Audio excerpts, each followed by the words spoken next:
বিসমিল্লাহির রহমানির রহিম। আলহামদুলিল্লাহি রাব্বিল আলামিন ওয়াসসালাতু ওয়াসসালামু আলা রাসূলিহিল কারীম ওয়া আলা আলিহি ওয়া সাহবিহি আজমাইন। আম্মা বাদ। আজকে আপনাদের সামনে তাফসীর পেশ করব সূরা আন-নাসের। এই সূরার নাম হচ্ছে সূরাতুন নাস। এই সূরাগুলির নামকরণ সম্পর্কে জেনে রাখা ভালো যে অধিকাংশ সূরার নাম হয়েছে সেই সূরায় যেসব শব্দ, যেসব কালেমাত উল্লেখ হয়েছে তার কোনো একটি শব্দ বা কালেমাকে নিয়ে, সে একটি কালেমা দিয়ে, একটি শব্দ দিয়েই গোটা সূরার নামকরণ হয়েছে বেশিরভাগ ক্ষেত্রে। কখনো কখনো কোনো একটি হয়তো বিশেষ ঘটনা, একাধিক ঘটনা একটি সূরায় বর্ণনা করা হয়েছে, তার মধ্যে বিশেষ একটি ঘটনাকে কেন্দ্র করে ওই সূরার নামকরণ করা হয়েছে। যেমন সূরাতুল বাকারা, গাভীর সূরা। সূরা তো আল্লাহর নাযিলকৃত সূরা, কিন্তু এই সূরা এমন এক সূরা যে সূরায় বিভিন্ন ঘটনার মধ্যে একটি ঘটনা বর্ণনা করা হয়েছে, যেটি হচ্ছে গাভী সংক্রান্ত ঘটনা। একটা গাভী জবাই করা নিয়ে ঘটনা। এরকম সূরাতে ইউসুফ আলাইহিস সালামের ঘটনা বর্ণনা করা হয়েছে সূরা ইউসুফ। সূরা হুদ আলাইহিস সালাম এবং তার জাতির ঘটনা বর্ণনা করা হয়েছে, সেই জন্য সেই সূরার নাম হচ্ছে সূরা হুদ। সূরাতুন নাস, এখানে নাস শব্দটি এই সূরায় উল্লেখিত হয়েছে একাধিকবার। এই নাস দিয়েই সূরার নামকরণ হয়েছে সূরাতুন নাস। নাস মানে হচ্ছে মানুষ, জামার অর্থ বহন করে, বহু বচনের অর্থ বহন করে। ইনসান মানে একজন মানুষ, আর অনাস মানে বহু মানুষ। আবার অনাসকে কখনো কখনো আন্নাস বললেও বহু মানুষের অর্থ হয়। আসলে ইনসানের জামা হচ্ছে অনাস, কিন্তু নাসও বহু বচনের অর্থেই ব্যবহার হয়, মানব সকল। এই জন্য কোরআনে কারীমে যেখানে আল্লাহ সম্বোধন করেছেন মানব জাতিকে, বলেছেন ইয়া আইয়ুহান নাস, হে মানব সকল, হে মানব সকল। এই সূরার নাম সূরা নাস এই জন্য হয়েছে যে এই সূরায় আন-নাস শব্দটি একাধিকবার উল্লেখিত হয়েছে। কুল আউযু বিরাব্বিন নাস, মালিকিন নাস, ইলাহিন নাস, আর ফি সুদুরিন নাস, মিনাল জিন্নাতি ওয়ান নাস। 5 বার উল্লেখ হয়েছে নাস শব্দটি, 5 বার উল্লেখিত হয়েছে এই সূরায়। এই সূরা কোরআনে কারীমের সর্বশেষ সূরা। যেমন কোরআনে কারীমের সর্বপ্রথম সূরা হচ্ছে সূরাতুল ফাতিহা, কারণ আমাদের দেশের আমপাড়াগুলিতে সূরা ফাতিহা দিয়ে শুরু করা হয়, আর ছোট ছোট সূরাগুলি তারপরে রয়েছে, আর শেষে গিয়ে সূরা নাবা রয়েছে। আমরা ছোটকালে এইরকমই ধারণা করতাম যে মনে হয় আমপাড়ার সূরা ফাতিহা, অনেকে এরকম মনে করে, কিন্তু যে সূরা ফাতিহা হচ্ছে আমপাড়ার সূরা। আসলে কিন্তু আমপাড়ার সূরা ফাতিহা নয়। সূরাতুল ফাতিহা হচ্ছে প্রথম পাড়ার সূরা এবং সর্বপ্রথম সূরা কোরআনে কারীমের। আর তারপরে আমরা মনে করতাম ছোটকালে যে এই সূরা ফাতিহার পরেই হচ্ছে তরতিবে, পর্যায়ক্রমে সূরা নাস, অথচ সূরা নাস নাই। 30তম পারার প্রথম সূরা হচ্ছে সূরাতুন নাবা, আম্মা ইয়াতাসাআলুন, আর শেষ সূরা হচ্ছে একবারে কোরআনে কারীমের সূরাতুন নাস। এই সূরা এবং এই সূরার সাথে সাথে সূরাতুল ফালাক, 2টি সূরা। এই 2টি সূরা বিশেষভাবে প্রিয় নবী সাল্লাল্লাহু আলাইহি সাল্লামের জাদু থেকে চিকিৎসার ক্ষেত্রে আল্লাহ রাব্বুল আলামিন নাযিল করেছিলেন। নবী করিম সাল্লাল্লাহু আলাইহি সাল্লামকে এক ইহুদি ব্যক্তি জাদু করেছিল। সে জাদু দীর্ঘ 6 মাস ধরে নবী করিম সাল্লাল্লাহু আলাইহি সাল্লামের উপর ছিল। আর এমন জাদুর প্রতিক্রিয়া হয়েছিল যে শুধু মস্তিষ্কের ওপর, বিবেকের ওপর আঘাত নিয়ে আসতে পারেনি, বাকি শরীরের ওপর, দেহের ওপর চরম আঘাত নিয়ে এসেছিল নবী করিম সাল্লাল্লাহু আলাইহি সাল্লামের উপর। হাদিসে এমন ভাবে বর্ণনা করা হয়েছে যে মুহাদ্দিসিনে কেরামরা বলেছেন, ভাষ্যকারগণ বলেছেন যে এই জাদু অন্য কোনো মানুষকে হলে সে বেঁচে থাকতো না। কিন্তু আল্লাহ রাব্বুল আলামিন যেহেতু নবী করিম সাল্লাল্লাহু আলাইহি সাল্লাম দিয়ে আল্লাহর দ্বীন মানুষের পর্যন্ত পৌঁছিয়ে নেবেন, তাকে বিশেষ মিশনের জন্য আল্লাহ পৃথিবীতে রাসূল করে প্রেরণ করেছেন, সুতরাং তাকে ততদিনের জন্য আল্লাহ রাব্বুল আলামিন হেফাজতে রাখবেন। এটি যেমন এই জাদুর প্রতিক্রিয়ার ক্ষেত্রে নবী করিম সাল্লাল্লাহু আলাইহি সাল্লামের উপর ওই রকমের প্রতিক্রিয়া করতে পারেনি। ওই রকমের প্রতিক্রিয়ার উদ্দেশ্য হচ্ছে আমার যে মন মেজাজের ওপর, মস্তিষ্কের ওপর, যে মস্তিষ্ক বিকৃত হয়ে যাওয়া, পাগল হয়ে যাওয়া, এই রকমের প্রতিক্রিয়া আসেনি। কারণ এর ওপর প্রতিক্রিয়া হলে ওহীর ওপর প্রভাব পড়ে যেত। ওহী নাযিল হচ্ছে কিছু আর তিনি বলছেন কিছু, এরকম হয়ে যেত না।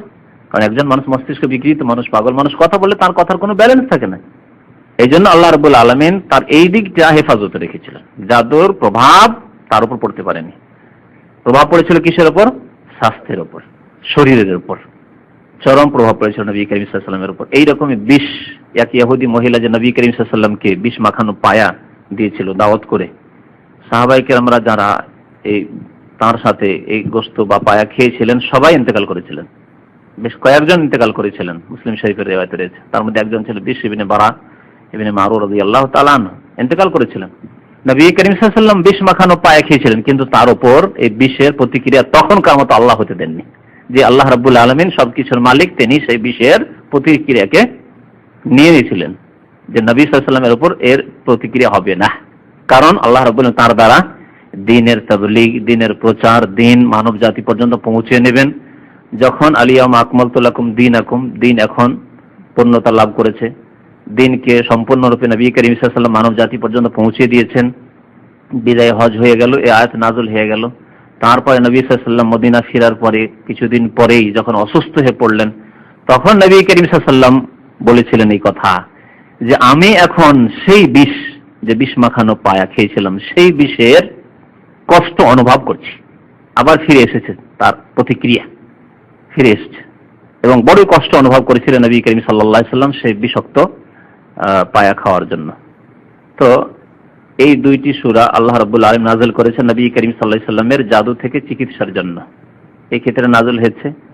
এরপরে যে কোনো উম্মতের মানুষ যদি জাদুর দ্বারা আক্রান্ত হয়, তার উপর জাদু করা হয়, তাহলে জাদুর চিকিৎসার জন্য আল্লাহ রাব্বুল আলামিনের নাযিলকৃত এই দুই সূরা, সূরাতুল ফালাক এবং সূরাতুন নাস, এই দুই সূরায় কতটি আয়াত রয়েছে বলতে পারেন? 11টি আয়াত রয়েছে। 6টি আয়াত রয়েছে সূরা নাসে আর 5টি আয়াত রয়েছে সূরাতুল ফালাক। জাদু হাদিস পরে সময় হলে শোনাবো, আর না হলে আগামী সপ্তাহে যেহেতু সূরাতুল ফালাকের তাফসীর হবে, তখন ইনশাআল্লাহ তাআলা জাদু সম্পর্কে বিস্তারিত সেই হাদিস, সেই বুখারী হাদিসটি শোনাবো। তবে এই দুইটি সূরা সম্পর্কে 2-4টি হাদিস শোনাই, এই দুইটি সূরার ফজিলত সম্পর্কে। সহিহ মুসলিমে রয়েছে, উকবা বিন আমির রাদিয়াল্লাহু তাআলা আনহু বর্ণনা করেছেন। তিনি বলছেন কালা রাসূলুল্লাহ সাল্লাল্লাহু আলাইহি ওয়াসাল্লাম, নবী করিম সাল্লাল্লাহু আলাইহি ওয়াসাল্লাম বলেছেন, আলাম তারা আয়াতিন উনজিলাত হাযিহিল লাইলা, হে উকবা তুমি কি জানো এমন কিছু আয়াত, কতিপয় আয়াত আজকের রাতে নাযিল হয়েছে, লাম ইউরা মিসলাহুন্না কাত্তু, এইরকম আয়াত কখনো নাযিল হয়নি। এইরকম আয়াত, এত গুরুত্বপূর্ণ আয়াত, ফজিলতের আয়াত, মর্যাদার আয়াত কখনো নাযিল হয়নি। তারপরে নবী করিম সাল্লাল্লাহু আলাইহি ওয়াসাল্লাম বলে দিলেন তাকে যে কুল আউযু বিরাব্বিল ফালাক ওয়া কুল আউযু বিরাব্বিন নাস, এই দুই সূরা। রাওয়াহু আহমদ ওয়া তিরমিজি ওয়া নাসাই, ইমাম আহমদ এবং তিরমিজি, নাসাই হাদিসটি বর্ণনা করেছেন এবং ইমাম তিরমিজি বলেছেন হাসানুন সাহিহ। হাদিস তো মুসলিম শরীফে রয়েছে, সুতরাং সাহিহ। মুসনাদ আহমদে আরো অতিরিক্ত রয়েছে যে একবার আমি বাইনা আনা আকুদু বিরাসূলিল্লাহ সাল্লাল্লাহু আলাইহি ওয়াসাল্লাম ফি নাকবিন মিন তিলকান নিকাব, একবার নবী সাল্লাল্লাহু আলাইহি ওয়াসাল্লামের সাথে পাহাড়ি রাস্তায়, পাহাড়ের মাঝে যে সংকীর্ণ রাস্তা থাকে সেসব রাস্তায় আমি চলছিলাম। ইজ কাল আলী, হঠাৎ করে বলে উঠলেন নবী সাল্লাল্লাহু আলাইহি ওয়াসাল্লাম, ইয়া উকবা আলা তারকাব, তুমি কি ওটের উপর সওয়ার হবে না? ওট ছিল একটি। নবী করিম সাল্লাল্লাহু আলাইহি ওয়াসাল্লামের সাথে সাহাবী যদি থাকতেন আর উট একটি, তাহলে পালাক্রমে তাকে সওয়ার করতেন। এমনটা না যে সবসময় নবী সাল্লাল্লাহু আলাইহি ওয়াসাল্লাম চেপে আছেন, বাধ্য করতেন চাপতে, না তোমাকেও চাপতে হবে। এই আদর্শ, এই উত্তম আদর্শ উসওয়া হাসানা, যা অনুসরণীয়, অনুকরণীয় শুধু মুসলিম উম্মার জন্য নয়, সারা বিশ্বের মানুষের জন্য, যে এইরকম রাসূল সাল্লাল্লাহু আলাইহি সাল্লামের উম্মত হওয়ার আমাদেরকে তৌফিক দান করেছেন। বলুন আলহামদুলিল্লাহ, যে এই আদর্শ, এই চরিত্র, মহান চরিত্র নবী করিম সাল্লাল্লাহু আলাইহি ওয়াসাল্লাম আমাদেরকে শিখিয়েছেন। অথচ আমাদের মধ্যে সামান্যতম যদি আমাদের মর্যাদার উন্নতি অনুভব করি যে আমি ওর চাইতে একটু বড়, আর অন্য ব্যক্তিকে বসার কথা ভাবতেই পারি না, অন্য ব্যক্তিকে নিজের সিট ছেড়ে দেওয়ার কথা ভাবতেই পারি না আজকাল অধিকাংশ মানুষের যে অবস্থা। অথচ নবী করিম সাল্লাল্লাহু আলাইহি ওয়াসাল্লাম বলছেন যে ওখবা তুমি কি চাপবে না সওয়ারিতে? তাআলা ফাআশফাকতু আন তাকুনা মাসিয়া, বারবার যখন তাগিদ করতে লাগলেন নবী সাল্লাল্লাহু আলাইহি ওয়াসাল্লাম, তখন ভাবলাম যদি না করি তো গুনাহ না হয়ে যায়। বারবার যদি নবীর কথার বিরুদ্ধাচরণ করি, না আমি চাপবো না, আপনি চাপেন, তো নাফরমানি গুনাহ না হয়ে যায়, তখন চাপলাম সওয়ারির ওপর। ফানাজালা রাসূলুল্লাহ সাল্লাল্লাহু আলাইহি ওয়াসাল্লাম ওয়া রাকিবতু, আল্লাহ রাসূল সওয়ার থেকে নেমে গেলেন আর আমি কিছুক্ষণের জন্য সওয়ার হলাম। হুনাইয়াতান সুম্মা রাকিবা, অতঃপর নবী সাল্লাল্লাহু আলাইহি ওয়াসাল্লাম আবার বললেন ইয়া রাসূলুল্লাহ আপনি সওয়ারির উপর চাপেন। সুম্মা কালা ইয়া উকবা, অতঃপর বললেন হে উকবা, আলা ওয়াল্লামুকা সূরাতাইন মিন খায়রি সূরাতাইন, তোমাকে দুইটি সর্বোত্তম সূরা আমি শিখিয়ে দেব। তোমাকে সর্বোত্তম দুইটি সূরা কি শিখিয়ে দেব না? কারা বিহিমান নাস, যা লোকেরা পড়ে থাকে। কুলতু বালা ইয়া রাসূলুল্লাহ, অবশ্যই শিখিয়ে দেন। ফাআকরানি, আমাকে নবী করিম সাল্লাল্লাহু আলাইহি ওয়াসাল্লাম পড়িয়ে দিলেন, মানে পড়ে শোনালেন কুল আউযু বিরাব্বিল ফালাক, এবং দ্বিতীয় সূরা হচ্ছে কুল আউযু বিরাব্বিন নাস। সুম্মা উকিমাতিস সালাহ, তার একটু পরে নামাজের ইকামত হলো। ফাতাকাদ্দামা রাসূলুল্লাহ সাল্লাল্লাহু আলাইহি ওয়াসাল্লাম, নবী করিম সাল্লাল্লাহু আলাইহি ওয়াসাল্লাম সামনে বাড়লেন ইমামতের জন্য। ফাকারা বিহিমা, এই দুইটি সূরা দিয়ে নামাজ শেষ করলেন, এই দুইটি সূরা দিয়ে নামাজ শেষ করলেন। তাহলে এর দ্বারা জানতে পারলাম যে সূরা ফালাক এবং সূরা নাস দিয়ে নামাজ পড়ানো যাবে না, যাবে না? পড়ানো যাবে। সুম্মা মাররা বি ফাকাল, তারপরে নামাজের সময় অনেক লোকে ছিলেন, উকবা বিন আমের পাশ দিয়ে নবী সাল্লাল্লাহু আলাইহি ওয়াসাল্লাম অতিক্রম করেছেন আর বলছেন, কাইফা রাআইতা ইয়া উকাইব, হে উকবা তুমি কেমন দেখলে এই যে দুই সূরা, কত উত্তম সূরা, যে আমি নামাজ পড়ালাম এই দুই সূরা দিয়ে, দেখলে না? ইকরা বিহিমা কুল্লামা নিমতা ওয়া কুল্লামা কুমতা, তুমি এই দুই সূরা পড়ো যখন তুমি ঘুমাবে, যখন শুইবে তখন এই দুই সূরা পড়ো, ওয়া কুল্লামা কুমতা, আর যখন ঘুম থেকে দাঁড়াবে উঠবে তখনও এই সূরা পড়ো। রাওয়াহুন নাসাই ও আবু দাউদ, হাদিসটি আবু নাসাইতে রয়েছে এবং আবু দাউদে রয়েছে। আরেকটি হাদিসে রয়েছে নাসাইতে যে ইন্নান নাস লাম ইয়াতাআওয়াযু বিমিসলি হাযাইনি, মানুষ আল্লাহর আশ্রয় গ্রহণ করে বা আশ্রয় কামনা করে, আল্লাহর কাছে আশ্রয় চায়, আল্লাহ তুমি আমাকে বালা মুসিবত থেকে আশ্রয় দান করো, বিপদ আপদ থেকে মুক্ত রাখো, আল্লাহ তুমি আমাকে শত্রু থেকে মুক্ত রাখো ইত্যাদি। কত রকমের আশ্রয়, আল্লাহ তুমি বদনজর থেকে আমাকে বাঁচিয়ে রাখো, আল্লাহ জাদু থেকে বাঁচিয়ে রাখিও, এগুলো হচ্ছে আল্লাহর কাছে কি আশ্রয় কামনা করা। আমরা বলছি আউযু বিল্লাহি মিনাশ শাইতানির রাজিম, বিতাড়িত শয়তান থেকে আমি আল্লাহর আশ্রয় গ্রহণ করছি, এটি হচ্ছে আল্লাহর কাছে কি করা, পানাহ চাওয়া বা আশ্রয় গ্রহণ করা বা শরণাপন্ন হওয়া আল্লাহ রাব্বুল আলামিন। বলছেন নবী সাল্লাল্লাহু আলাইহি ওয়াসাল্লাম যে ইন্নান নাস লাম ইয়াতাআওয়াযু বিমিসলি হাযাইনি, এই দুই সূরার মতো অন্য কোন দোয়া দ্বারা মানুষ আল্লাহর আশ্রয় কখনো গ্রহণ করতে পারে না। মানে এর চাইতে ভালো আল্লাহর আশ্রয় গ্রহণ করার আর কোন দোয়া নেই। সর্বোত্তম আশ্রয় গ্রহণের দোয়া হচ্ছে এই দুইটি সূরা, সূরা ফালাক, কুল আউযু বিরাব্বিল ফালাক এবং কুল আউযু বিরাব্বিন নাস। মা আয়েশা রাদিয়াল্লাহু তাআলা আনহা উম্মুল মুমিনিন তিনি বর্ণনা করেছেন, ইমাম মালিক রাহমাতুল্লাহ আলাইহি হাদিসটি বর্ণনা করেছেন যে আন্না রাসূলুল্লাহ সাল্লাল্লাহু আলাইহি ওয়াসাল্লাম কানা ইযা ইশতাকা ইয়াকরাউ আলা নাফসিহি বিল মুআউযাতাইন, নবী সাল্লাল্লাহু আলাইহি ওয়াসাল্লাম যখন অসুস্থ হতেন, তাহলে বোঝা গেল যে নবী সাল্লাল্লাহু আলাইহি ওয়াসাল্লাম পীড়িত হতেন। হ্যাঁ, যখন নবী পীড়িত হতেন তাহলে বোঝা গেল যে তিনি মানুষ ছিলেন এবং তিনি আল্লাহর গোলাম ছিলেন, বান্দা ছিলেন। তার হাতে যদি পৃথিবীর সব ক্ষমতা থাকতো, অন্যকে সুস্থ করার ক্ষমতা থাকতো, তাহলে নিজেকে সুস্থ রাখার ক্ষমতা থাকতো। কারণ মানুষ নিজেকে প্রথম কি করে, সুরক্ষিত করে, নিজেকে হেফাজতে রেখে, নিজে সুরক্ষিত রেখে নিজেকে, নিজের পরিবারকে, তারপর অন্যদেরকে হেফাজতের চিন্তা ভাবনা করে, ঠিক না? নবী করিম সাল্লাল্লাহু আলাইহি ওয়াসাল্লাম পীড়িত হতেন, ইজাশতাকা, মা আয়েশা বলছেন রাদিয়াল্লাহু তাআলা আনহা, যখন নবী সাল্লাল্লাহু আলাইহি ওয়াসাল্লাম পীড়িত হতেন, ইয়াকরাউ আলা নাফসিহি বিল মুআউযাতাইন, নিজের উপর মুআউযাতাইন, এখানে কথাটি শুনে রাখেন, সূরা ফালাক এবং সূরা নাসকে কি বলে, মুআউযাতাইন, মানে দুই আশ্রয় দানকারী সূরা। মুআউয মানে হচ্ছে আশ্রয় দানকারী, আশ্রয় দানকারী আল্লাহ রাব্বুল আলামিন, কিন্তু আল্লাহ রাব্বুল আলামিনের সূরা যার মাধ্যমে আশ্রয় আল্লাহর হাসিল হয়, সেই জন্য মুআউযাতাইন। এই দুই সূরা পাঠ করতেন, ওয়ায়ানফুসু, এবং ফুঁক দিতেন। তাহলে বোঝা গেল যে অসুস্থ ব্যক্তি যদি সূরা নাস, সূরা ফালাক পড়ে শরীরে ফুঁক দেয় তো এটি কি শরীয়ত সম্মত সুন্নাত, নবী সাল্লাল্লাহু আলাইহি ওয়াসাল্লামের সুন্নাত। কিন্তু অনেক সময় মানুষ খেয়াল খুশি কাজ করে বিশেষ সময়ে, সেটি ঠিক নয়। ঘুমাবার সময় সম্পর্কে হাদিস শোনাবো, ঘুমাবার সময় আছে হাদিস, তাই না? বরং এই সূরা নাস, সূরা ফালাক আর সূরা ইখলাস, এই তিনটি সূরা সম্পর্কে যখন আপনি বিছানায় যাবেন তখন কি করবেন, তিনবার করে পাঠ করবেন এই সূরা তিনটি। আর তারপরে কি করবেন, প্রত্যেকবার হাতে ফুঁক দিবেন, ফুঁক দেওয়ার পরে মাথার উপর থেকে আরম্ভ করবেন, গোটা শরীরে হাত ফিরিয়ে যতদূর পর্যন্ত শুয়ে শরীরে হাত যায় ততদূর পর্যন্ত হাত বুলাবেন, হাত ফিরাবেন, এটি হচ্ছে সুন্নাত। কিন্তু আজকে এক ভাইকে দেখলাম বাংলা ভাষা মসজিদে, বেশ মাশাআল্লাহ লম্বা দাড়ি, মাঝে মাঝে এখানেও আসে, কিন্তু হয়তো এই সম্পর্কে শোনেননি তিনি। দেখি যে মাগরিবের নামাজের পরে আর সুন্নতের আগেখানে কি দোয়া টোয়া পড়ে গোটা শরীরে ওইভাবে হাত ফিরেছে, যেভাবে ঘুমাবার সময়, বিছানা যাওয়ার সময় হাত ফিরার কথা আছে, এরকম হাত ফিরে, এরকম অভ্যাস অনেকের আছে। অথচ এই ক্ষেত্রে ফরজ নামাজের পরে যেসব কাজ করার নেই সেসব কাজ করা ঠিক নয়, কারণ এটি হচ্ছে বিশেষ ক্ষেত্র। বিশেষ ক্ষেত্রে যদি বিশেষ ইবাদত না থাকে তাহলে আপনার করার অধিকার নেই। ভাষাটি আমার বোঝেন, বিশেষ ক্ষেত্র, আম ক্ষেত্র নয়। যদি সাধারণ ক্ষেত্রে যে কোনো সময় আপনি আল্লাহর কাছে দোয়া করেন, ঠিক আছে কিনা, কিন্তু বিশেষ ক্ষেত্রে যদি আপনি দোয়া করেন বিশেষ সময়ে, যে এই সময় আমি দোয়া করব, তাহলে ওর জন্য প্রমাণ থাকতে হবে যে নবী সাল্লাল্লাহু আলাইহি ওয়াসাল্লাম করেছেন। কারণ আমাদের নিজের পক্ষ থেকে কোনো কিছু তৈরি করে নিলে হবে না, আমাদেরকে অনুসরণ করতে হবে, আবিষ্কার করলে হবে না। ধর্মীয় ক্ষেত্রে কি করতে হবে, ফলো করতে হবে, অনুসরণ করতে হবে, নিজের পক্ষ থেকে গড়ে নিলে হবে না।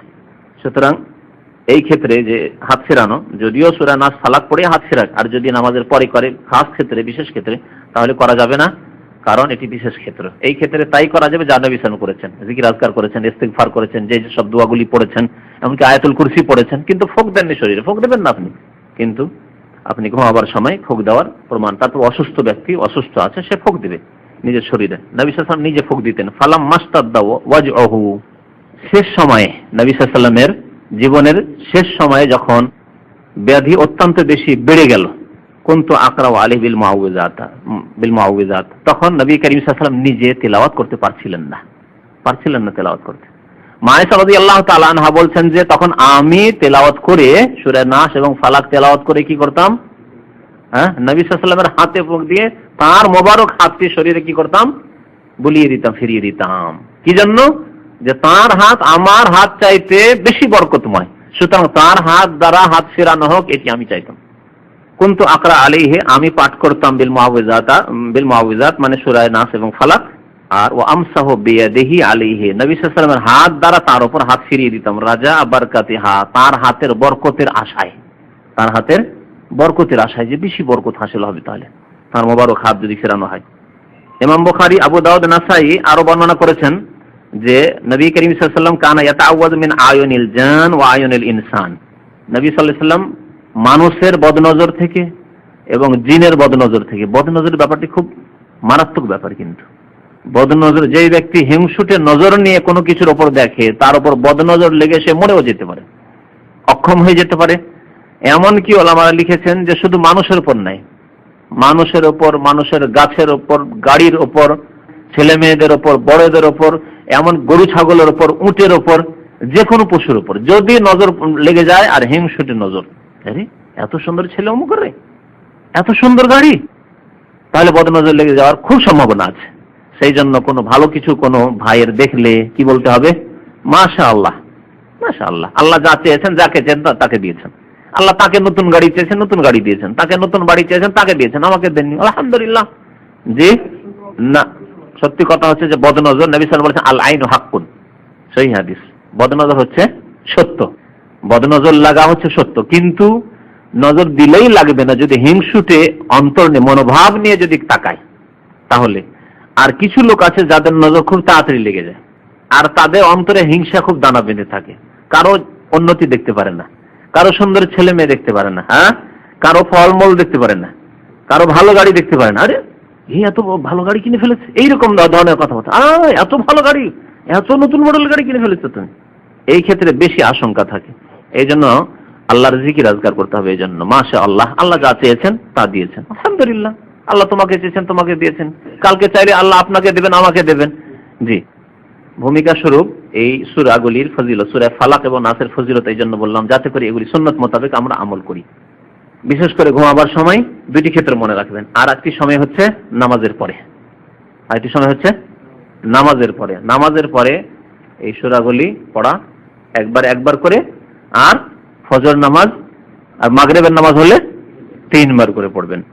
আর যেমন বললাম যে ঘুমাবার সময় সূরা ইখলাস, নাস এবং ফালাক পড়বেন, 3 বার পড়ে হাতে ফুঁক দিবেন, আবার শরীরে হাত ফিরাবেন।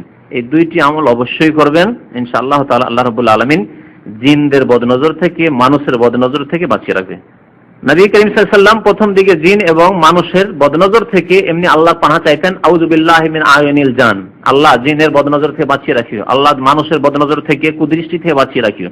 ফালাম্মা নাযালাতিল মুআউযিজাতান, যখন এই দুইটি সূরা নাযিল হয়ে গেল, আখাযা বিহিমা ওয়া তারাকা মা সিওয়াহুমা, তারপরে এই দুইটির উপর আমল করা শুরু করে। সূরা নাস, ফালাক পড়তেন, তাতে জিন থেকে আল্লাহর আশ্রয় কামনা করা হয়ে গেল, জিনের অনিষ্ট থেকে। আর মানুষের অনিষ্ট, বরং পৃথিবীর যত সৃষ্টি রয়েছে সমস্ত সৃষ্টির অনিষ্ট থেকে আল্লাহর আশ্রয় গ্রহণ করা হয়ে গেল একটি কথার দ্বারা, মিন শাররি মা খালাক, যা কিছু আল্লাহ সৃষ্টি করেছেন সমস্ত সৃষ্টিকুলের অনিষ্ট থেকে আল্লাহ তোমার আশ্রয় গ্রহণ করি, আশ্রয় কামনা করি। তো আল্লাহ রাব্বুল আলামিন ইরশাদ করেছেন, বিসমিল্লাহির রহমানির রহিম, কুল আউযু বিরাব্বিন নাস, কুল আউযু বিরাব্বিন নাস। কুল মানে কি? হে নবী সাল্লাল্লাহু আলাইহি সাল্লাম আপনি বলুন, অথবা বললেও অসুবিধা নেই, কারণ বলছেন কে? আল্লাহ। আল্লাহ নবীকে সম্বোধন করেছেন, সুতরাং কিছু কিছু অনুবাদকরা যে বলো বলে অনুবাদ করেছেন তাতেও কোনো অসুবিধা নেই, আর যদি বলেন আপনি বলুন তবুও কোনো অসুবিধা নেই। আমরা যদি অনেকে আজকালকার ফ্যাশনে ছোট ছোট ছেলেদের, নিজের ছেলে মেয়েদেরকে আপনি বলতে পারি, তো আল্লাহ রাব্বুল আলামিন যদি নবীকে আপনি দিয়ে যদি আমরা তরজমা করি, আরবিতে তো আর পার্থক্য নেই, আনতা মানে আপনিও, আনতা মানে তুমিও, আনতা মানে তুইও, ঠিক না? কিন্তু আমাদের ভাষা, বাংলা ভাষার কথার 3টি স্তর আছে। তো কুল, হে নবী সাল্লাল্লাহু আলাইহি ওয়াসাল্লাম আপনি বলুন। সম্বোধনকারীকে আল্লাহ, সম্বোধন করছেন আল্লাহ। কাকে সম্বোধন করা হচ্ছে? রাসূলুল্লাহ সাল্লাল্লাহু আলাইহি ওয়াসাল্লামকে। রাসূলুল্লাহ সাল্লাল্লাহু আলাইহি ওয়াসাল্লামকে যখন আদেশ করা হয়েছে তখন তার উম্মত হিসাবে আমাদেরকেও সম্বোধন করা হয়েছে যে তোমরা, হে মানুষ, হে মুসলিম, তোমরাও যখন আল্লাহর আশ্রয় গ্রহণ করতে হবে, আল্লাহর কাছে শরণ চাইতে হবে, আশ্রয় চাইতে হবে, তখন এইভাবে বলো।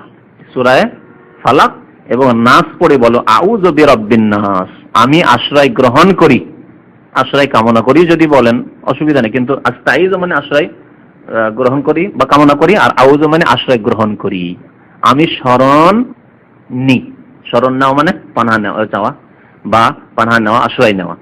আমি আশ্রয় নি বিরাব্বিন নাস, কার আশ্রয় নি? মানব মণ্ডলীর বা মানব সকলের প্রতিপালক বা পালনকর্তার, রব্বুন নাস। আল্লাহ রাব্বুল আলামিনের তিনটি গুণ এখানে উল্লেখ করা হয়েছে, তিনটি গুণ উল্লেখ করা হয়েছে। একটি গুণ হচ্ছে রুবুবিয়তের গুণ, প্রভুত্বের গুণ। রব, রব মানে হচ্ছে প্রতিপালক, পালনকর্তা, যিনি লালন পালন করেন। জি, আর রব সম্পর্কে সূরা ফাতিহা তাফসীর বলেছি যে রব কাকে বলা হয়? যিনি সৃষ্টিকর্তা, তিনি রব হতে পারেন, প্রতিপালনের মালিক, যিনি সৃষ্টিকর্তা। সৃষ্টিকর্তা কে? আল্লাহ। সুতরাং আমাদের প্রতিপালক, পালনকর্তা আল্লাহ। এক হচ্ছে খালেক হওয়া, সৃষ্টিকর্তা হওয়া, দ্বিতীয় হচ্ছে মালিক হওয়া, সার্বভৌমত্বের মালিক যিনি, সার্বভৌমত্বের যিনি মালিক, মুলক। জি, সবকিছুর মালিকানা একমাত্র আল্লাহ, মালিক ইয়াউমিদ্দিন তাফসীর বলা হয়েছে। তো রবের মধ্যে মালিক হওয়ারও গুণ মজুদ রয়েছে, বিদ্যমান রয়েছে। আর তৃতীয় গুণ বলেছিলাম যে সবকিছু নিয়ন্ত্রণের মালিক, মুতাসাররিফ। সবকিছুর নিয়ন্ত্রণ একমাত্র কার হাতে? সারা পৃথিবীর সমস্ত কিছুর নিয়ন্ত্রণ, রিজিকের নিয়ন্ত্রণ, বায়ুর নিয়ন্ত্রণ, শ্বাস প্রশ্বাসের নিয়ন্ত্রণ, গ্রীষ্মকাল, শীতকাল ইত্যাদি, মেঘ, বৃষ্টি ইত্যাদি সবকিছুর নিয়ন্ত্রণ, সুখ দুঃখ, ভালো মন্দ যা কিছু হচ্ছে সবকিছুর নিয়ন্ত্রণ একমাত্র কার হাতে? আল্লাহ রাব্বুল আলামিনের হাতে। এই সব অর্থ রয়েছে এই রব শব্দে। আল্লাহ রাব্বুল আলামিনের তিনটি গুণ এখানে উল্লেখ করা হয়েছে বলছিলাম। প্রথম গুণ হচ্ছে রুবুবিয়তের গুণ, প্রভুত্বের গুণ রব্বুন নাসের মধ্যে। আর দ্বিতীয় হচ্ছে মুলুকিয়তের গুণ, রাজত্ব, সার্বভৌমত্ব, মালিকিন নাস, তিনি মালিক, দুনিয়ার মালিক, দুনিয়ার কিং, দুনিয়ার বাদশা, কোনো একটি ক্ষেত্রের, কোনো একটি দেশের এবং দেশের সবকিছুরই নেই। তারপরে দেশের বাদশা হলেও, রাজা হলে, রাষ্ট্রনেতা হলেও মানুষের অন্তরের মালিক না। অন্তর হয়তো বিচ্ছিন্ন, বিক্ষিপ্ত, অন্তর চাই না হয়তো, কিন্তু আল্লাহ রাব্বুল আলামিন সবকিছুর মালিক, সবকিছু, তাদের হায়াত, মত, শ্বাস প্রশ্বাস সবকিছুর মালিক, মালিকিন নাস। তাহলে মুলক আল্লাহর গুণ, সার্বভৌমত্ব। তৃতীয় গুণ আল্লাহ রাব্বুল আলামিন হচ্ছে উলুহিয়াত, ইলাহ, সত্যিকার মাবুদ, সত্য মাবুদ, বারহাক মাবুদকে উপাস্য, সত্য উপাস্য একমাত্র আল্লাহ, ইলাহিন নাস, সারা বিশ্বকুলের মাবুদ আল্লাহ রাব্বুল আলামিন। ইলাহ মানে মাবুদ, ইলাহ থেকে আল্লাহ শব্দটি, এর আগে বলেছি ইলাহ থেকেই আল্লাহ শব্দটি, আল্লাহ মানেও তাহলে কি? উপাস্য। এই তিনটি গুণ দ্বারা আল্লাহ রাব্বুল আলামিনের কাছে আশ্রয় কামনা করা হয়েছে, আল্লাহর গুণাবলী বর্ণনা করে আল্লাহর কাছে আশ্রয় কামনা করা হয়েছে। জি, এটি হচ্ছে আল্লাহর কাছে চাওয়ার, আল্লাহর আশ্রয় গ্রহণ করার আদব কায়দা, নীতিমালা, যে আল্লাহর ভালো ভালো গুণ বর্ণনা করার পরে আল্লাহর কাছে দরখাস্ত করা। যেমন আমরা দুনিয়ার ক্ষেত্রে, পার্থিব ক্ষেত্রে কারো কাছে কোনো কিছু চাইতে হলে, অসহায় মানুষ আমার চাইতে হয়তো স্বাস্থ্যের দিক দিয়ে দুর্বল, কিন্তু সে হয়তো আমার চাইতে পয়সাওয়ালা, তার কাছে একটু ধার করার জন্য, সেই জন্য গিয়ে একটু প্রশংসা করে, প্রশংসামূলক কিছু কথাবার্তা বলে যে আপনি তো অনেক সময় আমার সাথ দেন, সহযোগিতা করেছেন, আপনার সহযোগিতা, হেল্প তো আর বলতে পারবো না, আপনার অনেক অবদান রয়েছে আমার উপর, এইসব বলি একটু, তারপরে তখন আপনার দরখাস্ত রাখছেন আর যে আমি এই উদ্দেশ্যে এসেছিলাম, ঠিক না? মানুষের কাছে এরকম করেছেন। আল্লাহ রাব্বুল আলামিন সমস্ত ইবাদত বন্দেগী আপনার, তার হকদার।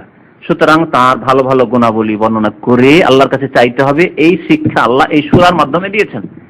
হে নবী সাল্লাল্লাহু আলাইহি ওয়াসাল্লাম, তুমি আশ্রয় গ্রহণ করো এইভাবে, আউযু, আমি আশ্রয় গ্রহণ করি কার? বিরব্বিন নাস, যিনি সারা বিশ্বের মানব সকলের প্রতিপালক বা পালনকর্তা, মালিকিন নাস, সারা বিশ্বের মানুষের কি? তিনি অধিপতি, মালিক, অধিপতি, ইলাহিন নাস, এবং সারা বিশ্বের মানুষের তিনি উপাস্য, সত্য উপাস্য। তিনি সত্য উপাস্য এই জন্য বলছি যে বাকি যেগুলি উপাস্য রয়েছে, যেসবের উপাসনা এক শ্রেণীর মানুষরা করে থাকে, সেগুলি হচ্ছে বাতিল। আল্লাহ এই জন্য কোরআনে দুই জায়গায় বলেছেন, সূরা হজে রয়েছে আর সূরা লোকমানে যালিকা বিআন্নাল্লাহু আল হক ওয়া আন্না মা ইয়াদুনা মিন দুনিহিল বাতিল ওয়া আন্নাল্লাহু আল আলিয়্যুল কাবীর। লোকমানে রয়েছে শুধু হওয়ার পার্থক্যের সাথে, ওয়া আন্নাল্লাহু হুয়াল আলিয়্যুল কাবীর এটি সূরা হজে রয়েছে। তাহলে এখানে আল্লাহ কি বলছেন? যালিকা বিআন্নাল্লাহু হুয়াল হক। আসল কথা এই যে আল্লাহ হচ্ছেন কি? হক, আল্লাহ হচ্ছেন সত্য। তো ইলাহে হক, উপাস্য সত্য উপাস্য আল্লাহ রাব্বুল আলামিন। যে ব্যক্তি আল্লাহর উপাসনা করে, ইবাদত বন্দেগী করে, সে সত্য পথের উপর রয়েছে।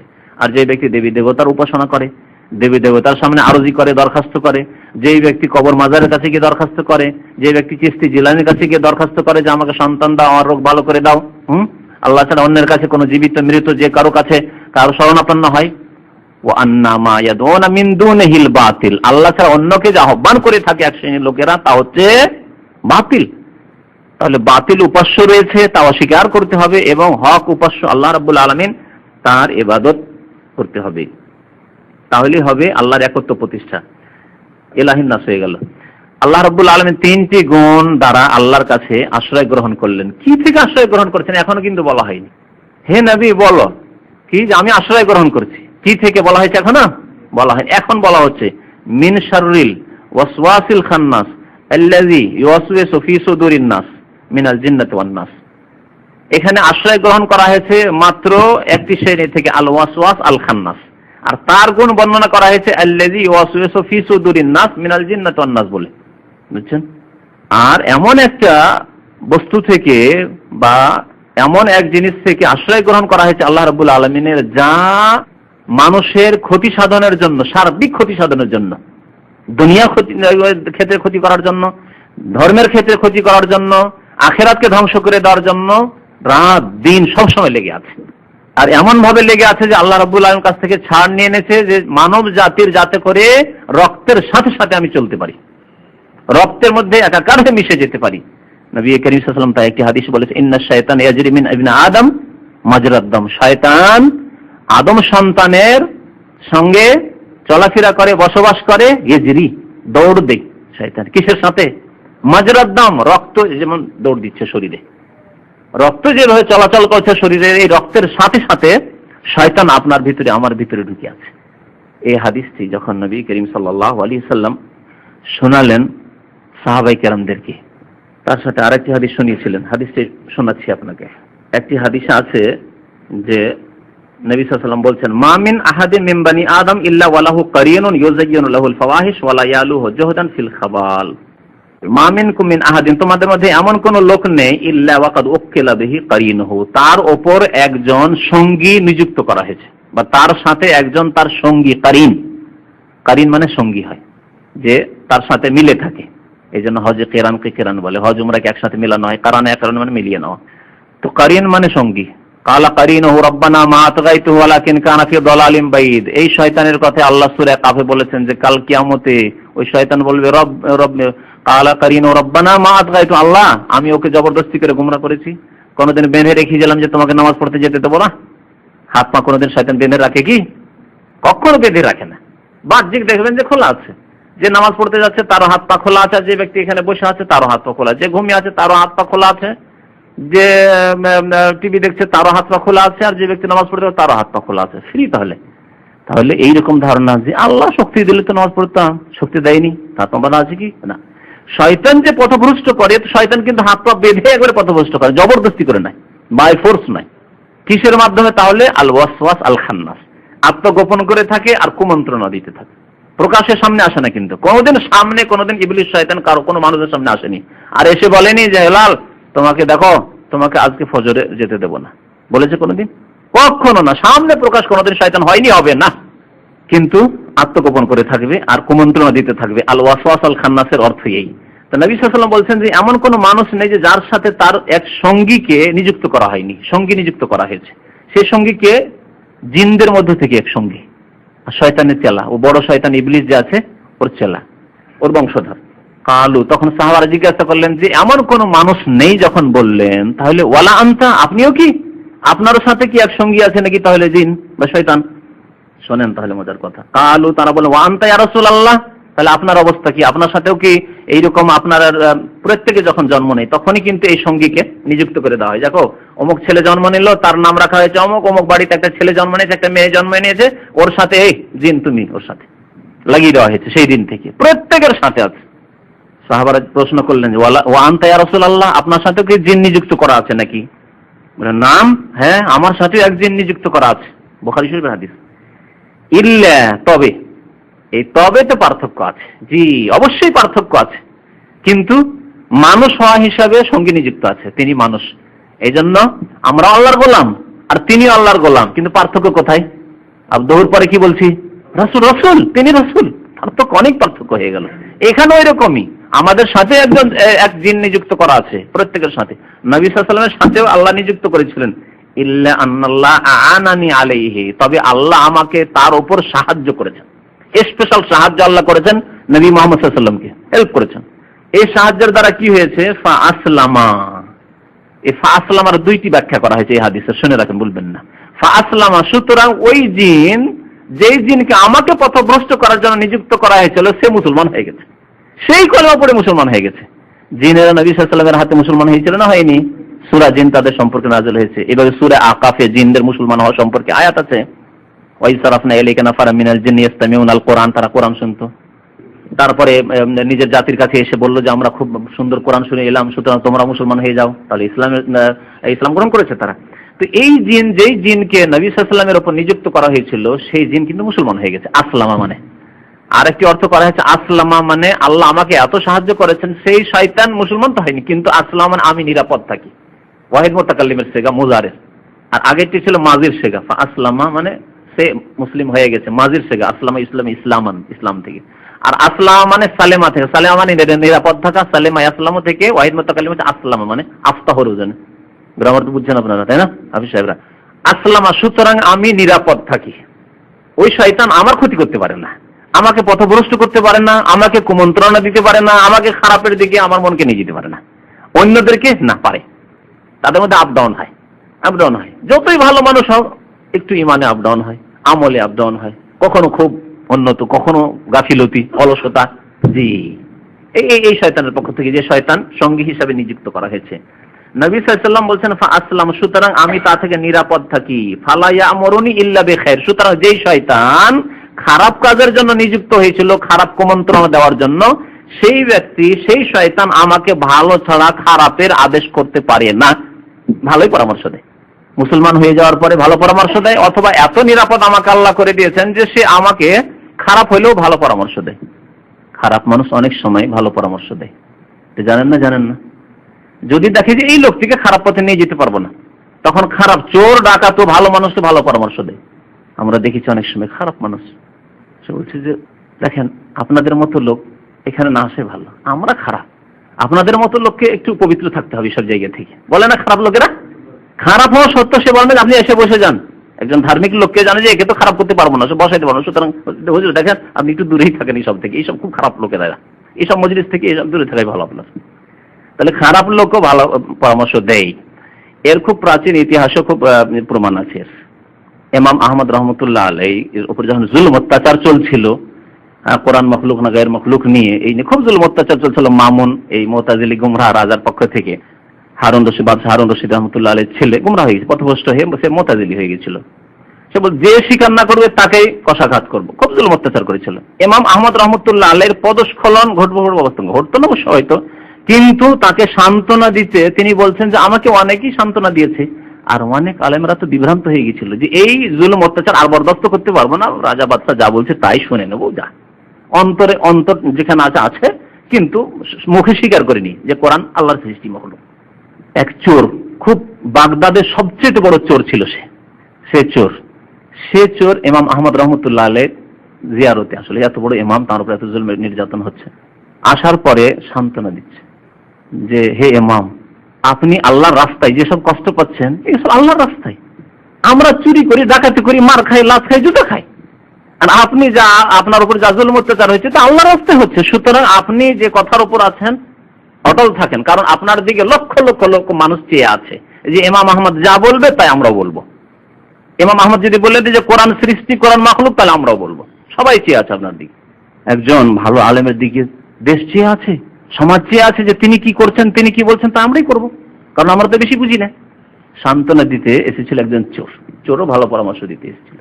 এই একটি হাদিস। আর আরেকটি হাদিস আছে, নবী করিম সাল্লাল্লাহু আলাইহি সাল্লাম একবার এতেকাফে ছিলেন। এতেকাফ অবস্থায় স্ত্রী যদি মনে করে যে স্বামীকে দেখতে যাব, দেখতে আসতে পারে, যৌন কামনা বাসনা থাকবে না, চাহিদা থাকবে না, এবং ওই রকম উদ্দেশ্য স্পর্শ করবে না, প্রয়োজনে হাতে হাত মিলালো, কোনো অসুবিধা নেই। এতেকাফ অবস্থায়, রমজান মাসে যে সুন্নতি এতেকাফটা ছাড়া অন্য কোনো সময় এতেকাফ হতে পারে, এতেকার মশলা অন্য সময় বলা যাবে। তবে আসল ব্যাপারটি সেটি হচ্ছে যে নবী সাল্লাল্লাহু আলাইহি সাল্লামের কাছে সাফিয়া রাদিয়াল্লাহু তাআলা আনহা আসলেন দেখা করার জন্য রাত্রে। কিছুক্ষণ কথাবার্তা বলার পরে চলে যাচ্ছে। তখন নবী সাল্লাল্লাহু আলাইহি সাল্লাম ভাবলেন যে একা যাবে বাসা মসজিদে নববী থেকে, একটু এগিয়ে দিই, মসজিদ থেকে বেরিয়ে একটু রাস্তায় এগিয়ে দেওয়ার জন্য, স্ত্রীকে এগিয়ে দেওয়ার জন্য যাচ্ছেন নবী করিম সাল্লাল্লাহু আলাইহি সাল্লাম। দেখছেন দুইটি আনসারী লোক, মদিনার আনসারী দুইটি লোক রাস্তা দিয়ে চলে যাচ্ছে। ফালাকিয়াহু রাজুলান মিনাল আনসার ফালাম্মা রাআয়া নবী সাল্লাল্লাহু আলাইহি ওয়াসাল্লাম আসরা। যখন দেখেছেন নবী সাল্লাল্লাহু আলাইহি ওয়াসাল্লাম তার বিবির সাথে, তো লজ্জায় একটু জোরে চলতে লেগেছেন, যে আমরা দূরে সরে যাই, নবী সাল্লাল্লাহু আলাইহি ওয়াসাল্লাম আছেন। ভদ্র লোকেরা এইরকমই হয়। দেখেন এখান থেকে আরেকটি আদর্শ শিখা গেল যে কেউ যদি স্বামী স্ত্রী থাকে তাহলে সেখানে ঘনিয়ে না বসা, সেখানে ঘনিয়ে না যাওয়া, একটু দূরে সরে যাওয়া ভালো, আদব শিখা গেল। একটু দৌড় দিয়ে তারা যেতে শুরু করেছে দ্রুত বেগে। ফাকালা রাসূলুল্লাহ সাল্লাল্লাহু আলাইহি ওয়াসাল্লাম, তখন নবী সাল্লাল্লাহু আলাইহি ওয়াসাল্লাম বলছেন যে অন্ধকারের ব্যাপার, কি না কি ভাবে হয়তো, আর বুঝলো কি বুঝলো না, আলা রিসলিকুমা, থামো থামো, দৌড়াচ্ছ কেন, তোমরা থামো, থামতে বললেন নবী সাল্লাল্লাহু আলাইহি ওয়াসাল্লাম। আর মনে রেখো, ইন্নাহা সাফিয়াতু বিনতু হুয়াই, এ হচ্ছে সাফিয়া আমার স্ত্রী হুয়াইয়ের মেয়ে। তার বাবার নাম ছিল হুয়াই বিন আখতাব, ইহুদির মেয়ে, ইসলাম গ্রহণ করেছিলেন, নবী করিম সাল্লাল্লাহু আলাইহি ওয়াসাল্লাম বিবাহ করেছিলেন। ইনি হচ্ছেন সাফিয়া আমার স্ত্রী। ফাকালা, সাহাবী দুজন বলছেন সুবহানাল্লাহ ইয়া রাসূলুল্লাহ, সুবহানাল্লাহ, কি কথা বলেন।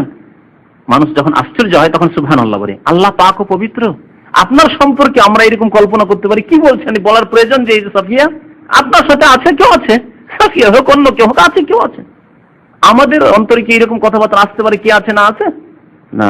সুবহানাল্লাহ ইয়া রাসূলুল্লাহ, উদ্দেশ্য এই বলার। ফাকাল, তখন নবী সাল্লাল্লাহু আলাইহি ওয়াসাল্লাম বললেন যে শোনো, সুবহানাল্লাহ বলে আশ্চর্য হইও না, শয়তান সুযোগ নিয়ে আছে।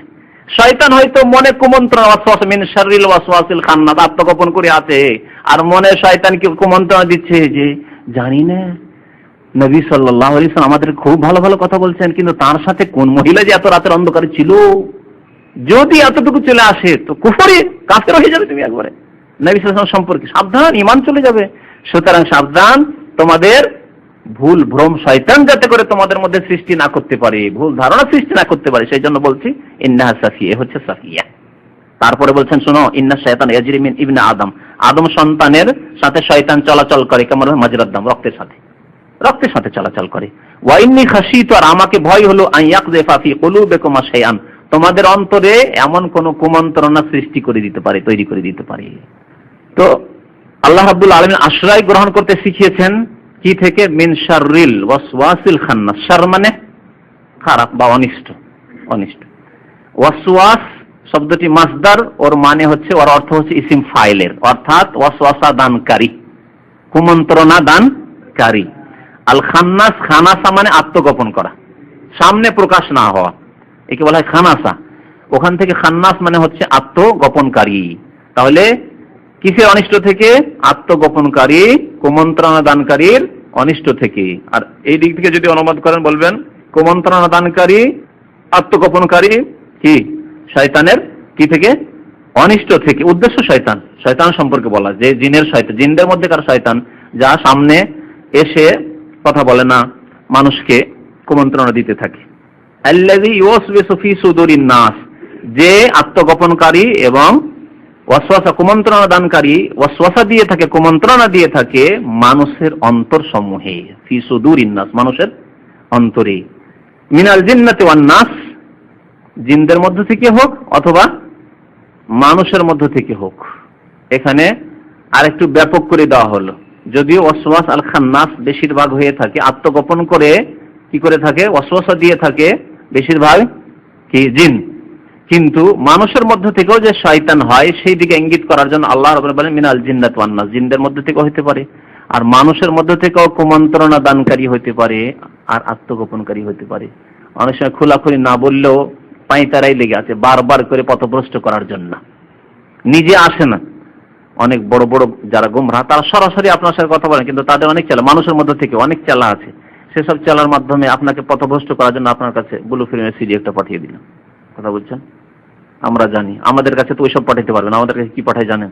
কবর মাজার পূজারীরা একটা বিদাতি শিরকি কুফরি কিতাব পাঠিয়ে দিল, যে কিতাবটা নিয়ে আসে, এসে পৌঁছায়, তখন বুঝতে পারি কোত্থেকে এসছে। কিতাবটা দিয়ে পাঠিয়ে দিল যে এটা পড়বে, তো এটা পড়ে হয়তো হুজুরকে হিদায়াত করবো, পীরপন্থী বানাবো, অথবা কবর মাজারপন্থী বানাবো। এটা কি? এটা এক শ্রেণীর কি আল ওয়াসওয়াস আল খান্নাস, আত্মগোপন করে সামনে তো এসে কথা বলে না এই বিদাতি, কিন্তু অন্যের দ্বারা পৌঁছে দিল আমার কাছে বিদাতি কিতাব, যে পড়ে শুনে অল্প বিদ্যা যদি থাকে আর তৌহিদের অস্ত্র আমার কাছে মজবুত না থাকে, সুন্নতের যদি ইলম জ্ঞান যদি যথেষ্ট না থাকে, তো পথভ্রষ্ট করতে পারে। এমন এমন যুক্তি পেশ করেছে এই নবীর মহব্বতের নামে, আর মিথ্যা, এই সিলসিলা চলতে চলতে একবারে আলী রাদিয়াল্লাহু তাআলা আনহু পর্যন্ত পীরদের মুরিদের সিলসিলা মিছামিছি পৌঁছে দিয়ে অনেক বিদাতের ক্ষেত্রে আপনাকে সন্দিহান করে দিতে পারে কিনা। কিন্তু যদি এলম থাকে, ভালো জ্ঞান থাকে, তাহলে পারবে না। এই জন্য এলমের অস্ত্র লাগবে, বিদ্যা লাগবে, কোরআনের বিদ্যা লাগবে এবং হাদিসের জ্ঞান লাগবে। মিনাল জিন্নাতি ওয়ান নাস। আল্লাহ রাব্বুল আলামিন এই জন্য কোরআনে কারিমে জিনদের মধ্য থেকেও শয়তান হয় আর মানুষের মধ্য থেকে শয়তান হয়, একটি আয়াতে ইরশাদ করেছেন, ওয়া কাযালিকা জাআলনা লিকুল্লি নাবিয়্যিন আদুওয়ান। অনুরূপভাবে প্রত্যেক নবীর আমি শত্রু বানিয়েছি। তাহলে প্রত্যেক নবীর কিন্তু শত্রু থাকতো। আর বোঝা গেল ভালো মানুষ হওয়ার মানে এই না যে আপনার সবাই মিত্র হয়ে যাবে, কেউ শত্রু হবে না, এমন কথা নয়। ভালো মানুষ যতই ভালো মানুষ হয়ে যান, আল্লাহর নবী সাল্লাল্লাহু আলাইহি ওয়াসাল্লাম থেকে ভালো মানুষ আর পৃথিবীতে আর কেউ হয়নি বেশি। তারপরও তার শত্রু আবু জাহাল ছিল, আপন চাচা আবু লাহাব ছিল, আবু লাহাবের আপন চাচি উম্মে জামিল ছিল, রাস্তায় কাটা পুঁতে পুঁতে রাখতো, পায়খানা পেশাব আর ময়লা আবর্জনা ফেলতো, যে রাস্তাতে হাঁটলে যাতে করে তার পায়ে লাগে। জি, তো আল্লাহ বলছেন যে প্রত্যেক নবীর আমি শত্রু বানিয়েছি, আদুওয়ান, শত্রু বানিয়েছি, শায়াতিনাল ইনসি ওয়াল জিন, মানুষ শয়তানের মধ্য থেকে আর জিন শয়তানের মধ্য থেকে। তারা কি করে? ইউহি বা'দুহুম ইলা বা'দিন যুখরুফাল কওলি গুরুরা, তারা একে অপরকে কথাবার্তা অত্যন্ত সাজিয়ে আর সুন্দর করে পেশ করে কি করে? কথার চাকচিক্যতা দ্বারা আর নিজের বাকপটু হওয়ার দ্বারা কি করে? পথভ্রষ্ট করার চেষ্টা করে। ইউহি বা'দুহুম ইলা বা'দিন, একে অপরকে, যে বড় তাদের বড় গোমরা, সে ছোট গোমরাকে কি করে? এমন সুন্দর সুন্দর কথা দিয়ে, এমন এমন যুক্তি দিয়ে গুমরা করার চেষ্টা করে। দেখেন বড় বড় যারা বিদাতি, তারা ছোটদেরকে, তাদের ভক্তদেরকে কি করে? এমন এমন কথাবার্তা বলে, আল্লাহ স্বয়ং মিলাদ করছেন, আপনারা কেন করবেন না বলেন? একটা জাহেল মানুষ কিছু বুঝে না তো, আল্লাহ কোথায় মিলাদ করছেন আর না করছেন। নবী যদি না আসেন, পৃথিবীকে আল্লাহ সৃষ্টি করতেন না, বলে দিলে। হাদিস শরীফে আছে, কিতাবে আছে।